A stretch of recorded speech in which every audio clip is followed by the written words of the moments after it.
Hello and welcome to CoreTV News on the hour. I am Frank Omalape. The management of First Consultant Hospital in Obalinde area of Lagos has spoken on late Liberian-American Patrick Sawyer, who brought the Ebola virus disease to Nigeria, saying he took necessary measures in line with the international standards to prevent the spread of the virus.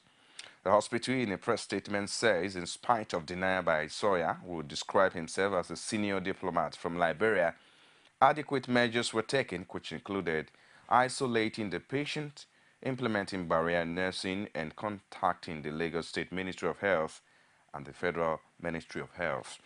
Having treated for malaria with no significant improvement, the management of the hospital says it carried out tests for possible infectious hemorrhagic disease, especially Ebola, based on the fact that he was from Liberia, which had recently witnessed Ebola outbreak. In keeping with WHO guidelines, the hospital has shut down briefly as food. The contamination exercise is currently in progress. The popular Liberty Stadium in Ibadan was filled to capacity Saturday as the Transformation Ambassadors of Nigeria TAN held a rally to persuade President Goodluck Jonathan that the contest 2015 presidential election. Olajumeke Olatoji brought back this report from Ibadan.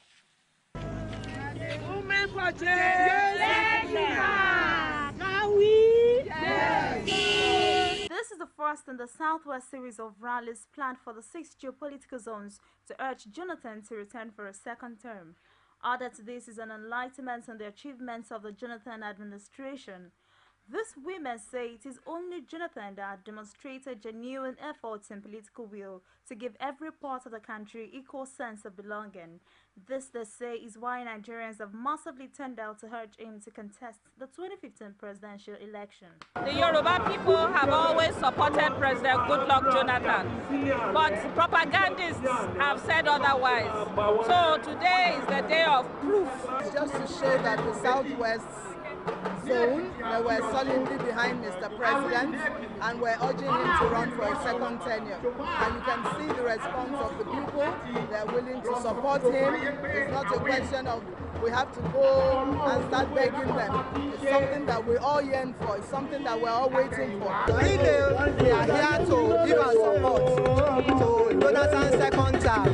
He's a president who has done wonders in all fields, in the area of road construction, in the area of agriculture, education, name anything. He has already woken up the whole rail line. Some key players in the transformation program say the president has done well in transforming the nation's economy and deserved all entreaties to return to office for another term. Well, today is a day that a group of Nigerians, under the aegis of the Transformation Ambassadors of Nigeria, have come to test the ground whether the Yorubas will endorse Jonathan for second term. And it is very impressive and very heartwarming that the result is a resounding yes. This for me is a show of support for Mr. President across the length and breadth of our dear country. And I think that I feel personally fulfilled because the president has not disappointed our people. We can now see how people of the Southwest are supporting Mr. President's presidency, and for continuity's sake, that Mr. President should go ahead with second term. With the Yoruba people are in the support for this continuity. I think to see the amount of outpouring in this place is quite incredible. It tells you how much the people of this country love President Goodluck Jonathan, and I appreciate what he has done for this country. Ambassadors of Nigeria TAN. It's an NGO geared towards gathering friends and well-wishers of Mr. President to showcase achievements meritoriously to qualify for the next election. Southwest Caucus, Southwest version, we are holding today. And about 2 million signatures have been signed towards this. That shows that we are ready for Mr. President now. Exactly 6 months from now, Nigerians will be heading to the poll for the 2015 general elections. This set of people here have come out to express the love, support, and joy for the administration and achievements of President Goodluck Jonathan. They believe so much in his agenda and are beckoning on him to seek a renewal for his mandate. What do you believe? CoreTV News, Ibadan. The leadership of the People's Democratic Party in Kaduna has endorsed President Goodluck Jonathan for a second term in office. The leader has also passed a vote of confidence on Governor Mukhtar Ramalan Yero at a stakeholders meeting. Speaking at the occasion, Speaker of the House of Assembly says PDP lawmakers are rooting for Yero, who became governor after his predecessor, Patrick Yakwa, died in a helicopter crash in December 2012. Local government chairmen from all 23 council areas also endorsed Yero and foreclosed the possibility of primaries in the state. Responding, the governor who spoke in Hausa says he believed in destiny and used the opportunity to declare his interest in seeking a return to office. Meanwhile, not all PDP stalwarts from southern Kaduna are prepared to support Governor Yero's ambition. They used the stakeholders meeting to counter a resolve by a faction of the southern Kaduna people to endorse the governor for the PDP's ticket. The party members accuse Yero of being a stooge of Vice President Namadi Sambu, but he insists he is only interested in good governance.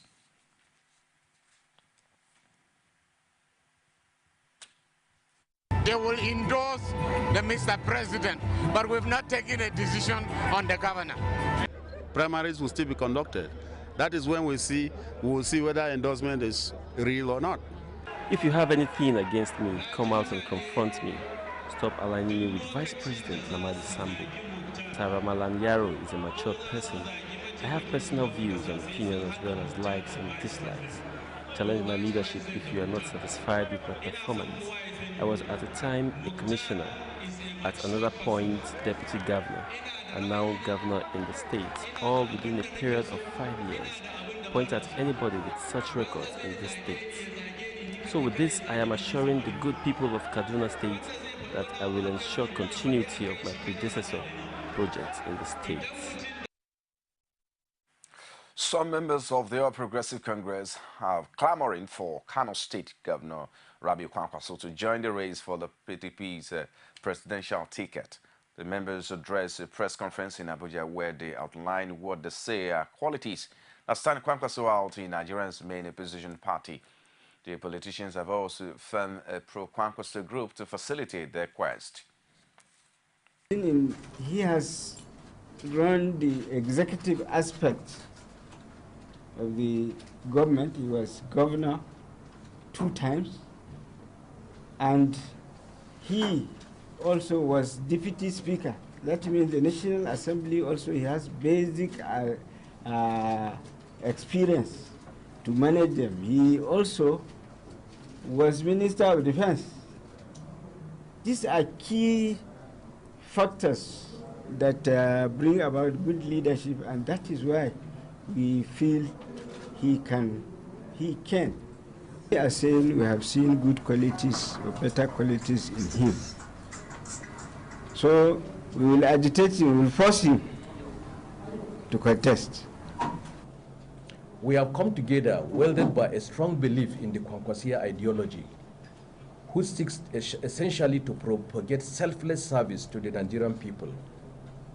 Our collective aim and objective is to humbly persuade His Excellency to agree to lead Nigerians as our preferred presidential candidate in the forthcoming presidential elections come 2015. We have come to this compelling and convincing resolution after dispassionately assessing all the prospective presidential candidates of our great party, and after due consideration, we have come to the conclusion that His Excellency is incontestably the man that the cap fits. The just concluded Osun election have left many politicians craving for holiday after what they describe as rigorous campaigns and processes. However, it may be rest unusual for the Labour Party candidate in the August 9 governorship election, Fatai Akibade, who says he will leverage on his experience at the poll to push for the election of the party's candidate in the 2015 general elections. I was there earlier. Like politics, it is not easy striking 18 holes a day playing a full-course golf. After his fourth shot at the governorship race in Osun, all is not over for the Labour Party candidate for Fatai Akibade. According to him, the just concluded election is now in the past, as is not deterred by his loss. That's life. And that's the essence of election. I mean, somebody has to win and somebody has to lose, and life continues. So I've put it behind my mind, and life has continued things. Apart from politics, I'm into hospitality industry. I'm a civil engineer by profession. I have a construction company. I have so many things to do waiting for me. Taking a strike is experimental and exhilarating. In golf, 18 holes is a full course equivalent of a 7-kilometer walk, which is obviously exhausting. Like the game of golf, many hold the view that politics is an exhaustive game and one has to be fully fit to win. Perhaps there's a thin line between passion for politics and passion for the game of golf. Golf is just, it's just one of the sports to relax and to exercise your body. So it doesn't have anything to do with politics. Is there any politics? No. No politics in golfing. It's just one of the games that, for those of us that cannot play long tennis or whatever, this is a very good, relaxing exercise. Akibade, however, still has his eyes on the 2015 general elections. Obviously, his party is in the race for other electoral posts come 2015. We are contesting the House of Representatives and even the Senate. With Labour Party. So it's a continuous thing. So what you are saying is that you are going to give it a shot in all these...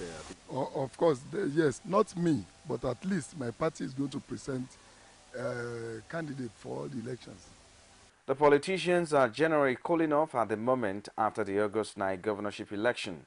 This will only be for a while, as a huge number of them are beginning to warm up for the 2015 general elections.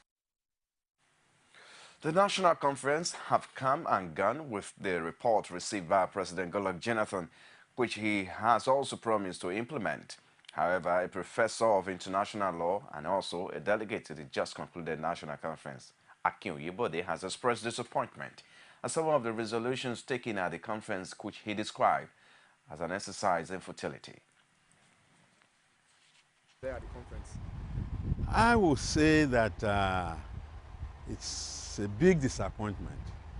Although I would say I'm not altogether surprised, because I never thought that the president had the willpower to do the needful.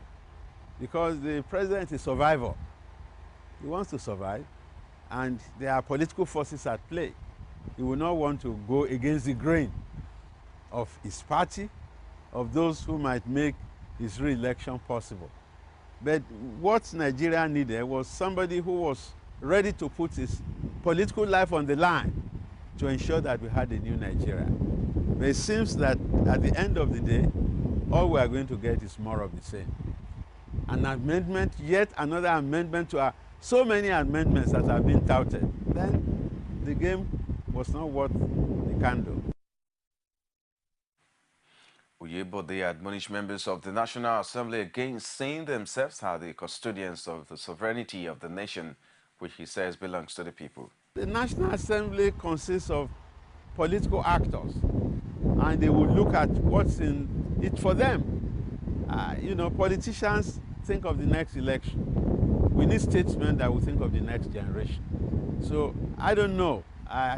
With all the respect I have for them, I don't think they should usurp the power and authority of the people to go to heaven the way they want. I think the people have ultimately the sovereignty of the nation, not the politicians who are in the National Assembly. The task of the National Assembly is to make laws for the peace, order, and good government of Nigeria, not to write a constitution for Nigeria.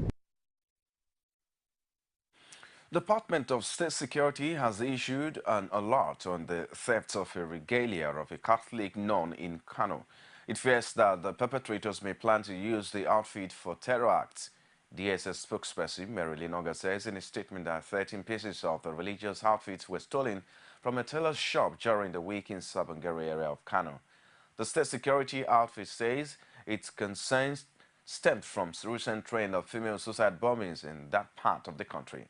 It therefore wants Nigerians to exercise greater vigilance with the users of such attires while soliciting cooperation from members of the public through provision of useful information.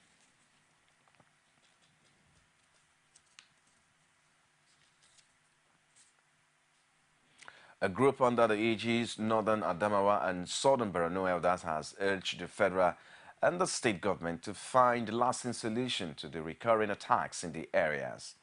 The chairman of the steering committee, Paul Wampana, made a call at the maiden meeting of the group in Abuja on Saturday. Wampana told journalists that the meeting was called to discuss how the group could assist the people who have been affected by terrorist attacks. He says the group will get the statistic of the people that had been affected by the attacks so as to avoid a repeat of what happened after the 2012 flood disaster. He added that Northern Adamawa and Southern Borno elders is non-partisan, non-political, and non-sectarian group. While the police have launched investigation into an alleged attempt by the police inspector to assassinate the Commandant General of the Nigeria Security and Civil Defense Corps at the Abolori. First Public Relations Officer Eman Ojukwu says the move followed a claim by the NNCDC spokesman Emmanuel Oke that the unnamed policeman threatened to shoot at Abolori. Oke had said the incident happened shortly after a team led by the NNCDC Commandant General arrested some suspected pipeline vendors and oil thieves in the Ikorodu area of Lagos. The NSCDC spokesman says the armed police team arrived at the scene and told NSDC Commandant General that the area belongs to the police and that he has no right to be there. The police, however, say in a brief statement that the allegation is being investigated and the outcome will be made public soonest. As part of the ongoing reorganization in the Nigerian Police Force, Acting Inspector General of Police Sulaiman Abba has ordered with immediate effect the posting of 8 Deputy Inspectors General of Police and 28 Assistant Inspectors General of Police to various departments, zonal commands, and formations of the force, while charging the senior officers to bring their experience to bear on their new postings. The Acting Inspector General of Police urges the public to partner closely with the force in its determination to ensure improved safety and security in the country. You're watching CoreTV News on the hour. Take a short break. We'll be back with the rest of the news. Stay with us. You can now watch CoreTV News live from anywhere in the world on our website, www.coretvnews.com. Click on Live TV on our website and watch us live. And welcome to CoreTV Primetime News. To follow us on Twitter, click on Twitter icon on our website. On Facebook, click on the Facebook and YouTube to see all our previous news production. You can also watch us live on YouTube. Click CoreTV, leave a space, then News. CoreTV News, a 24-hour news station. From time immemorial, women have birthed life, shaped character, and by extension, influenced the society. Moremi of Ife, Emoten of Benin, Queen Aminat of Zaria, all women of influence and power. Whether it's before election, after election. How ironical. Women being so powerful, yet have few grounds in decision making. They see you as a wife, and I see you as a wife to a man. We are talking women in politics. A woman will be bold enough to stand up and say, I want to become president of Nigeria. Only on CoreTV News. Glad to have you back in the CoreTV News on the hour. Outside Nigeria now, a Libyan Coast Guard official says a boat carrying 200 illegal migrants from sub-Saharan Africa has capsized at the sea of capital Tripoli with 170 people still missing. Libya, which is made in unrest and political chaos, has been a launch pad for illegal migrants seeking a better life in Europe, but would turn to people smugglers to get them across the Mediterranean. Since the end of July, dozens of people who are set off on rickety boats from the Libyan coast have died at sea, and dozens more have gone missing, presumed drowned. The immigrants, who are believed to be Africans on a wooden boat, found out of the Garabola area. The Coast Guard in the area was lacking in resources and had only one patrol boat to search for the missing people. The body of a child was reportedly seen, who was nevertheless wearing a life jacket. The Coast Guard official was, however, unable to give any firm details of the nationalities of the victims or survivors. He added that though it seemed that among them are Somalians and Eritreans.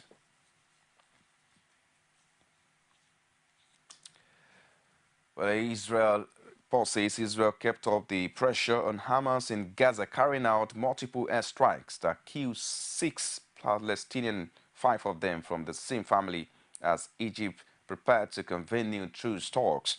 3 Palestinians and a 4-year-old Israeli boy have been killed since Tuesday, when a previous round of frantic Egyptian diplomacy collapsed, shattering 9 days of calm.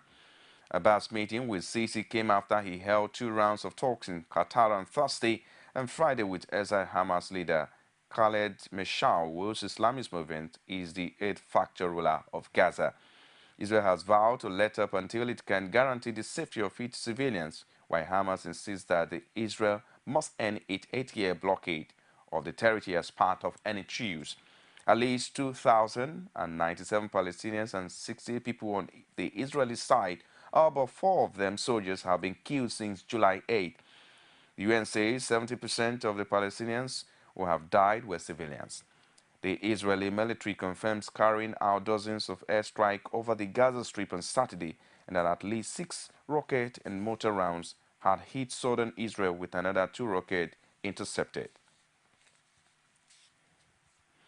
Now to sports. President Goodluck Jonathan on Saturday asked members of the national under-20 women's football team, the Falconet, to go all out for victory against the German counterpart in Sunday's finals of the 2014 FIFA Under-20 World Cup in Canada. According to a statement by his special advisor on media and publicity, Ruben Abati, the president made the call when he spoke with the players on the phone from Germany, where he is currently on a private visit. He was said to have called them at their base in Montreal and spoke with the captain of the team, Patient Okaime, top scorer Azizat Ushoala, assistant captain Deborah Okoye, Captain Dike Uchechi Sunday, the delegation leader Felix Anyashu Agu, head coach Peter Dedevo, and other members of his team. But he says the president will commend the players for getting to the finals of the tournament, once again urge them to do their best to exceed their 2010 second-place finish by overcoming the German team and bringing greater glory, pride and joy to soccer-loving Nigerians. Well, and that does it for CoreTV News on the hour. Many thanks for watching. I am Frank Omalape. Join us again.